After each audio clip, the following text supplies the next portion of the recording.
వాడు పైల్వాన్ ఆవాడు. అరే దమ్ముంటే మొగం లెక్క. మైనంపల్లి కాదు, మైనం పిల్లి. మన దరిద్ర పోయింది, మన పీడ పోయింది. ఓ దుర్మార్గుడు ఖతమైపోయాడు. 4.5 ఏళ్ల సంది భరించారు. మల్కాజ్గిరికి ఒక శాపం ఉండే, 4.5 ఏళ్ళు శాపం ఉండే. ఇలా శాపం పోయింది, పీడ పోయింది. తిరుపతిలో పోయిండు, దేవునికి మొక్కిండు, బయటకు వచ్చిండు, మన అధిష్టానాన్ని తిట్టిండు.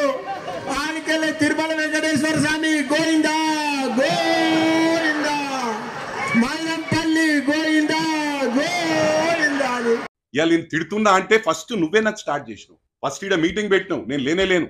నేను బయట ఉన్న అవుట్ ఆఫ్ స్టేట్ కుంభకోణంలో పూజలు చేసుకుంటున్నా. ఆ పూజలకు కూడా నీకు ఎఫెక్ట్ పడ్డది అవులగా. నేను అన్ని నవగ్రహాలు తిరిగిన. గోవిందా అంటున్నావు, దేవుడు ఉన్నాడు రా నా పక్కన.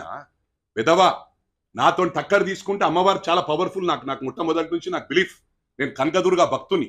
నా గురించి తెలుసుకో. పనికిరాని ఎందుకు కొడతావురా? నలుగురు వేసుకొని ప్రజలందరికీ తెలుసు నాకు యాక్సిడెంట్ అయిందని. లిఫ్ట్ నుంచి పడ్డా. నువ్వుంటే గాడిది మొక్కమని చచ్చిపోతుంటే వాడు. అరే అవులాగా నీ అల్లుడేం రా మరి? నువ్వేం చేసి ఏం బడగొట్టినా నన్ను టికెట్ ఇప్పించినవరా నువ్వు? నేను నిన్ను అడుగుతున్నా, ఏం బడగొట్టిండాడు? ఏం బడగొట్టింది మల్కాజ్గిరికి? నువ్వేం బడగొట్టినావు? ఆడ మనిషిని ఒక ముసలామెను ఎత్తుకున్నావు. నువ్వు మనిషివారా పశువాను? నీకేం కామన్ సెన్స్ ఉందా? చెత్త నా కొడుక, ఏం మాట్లాడుతావు? ఏం తెలియదు.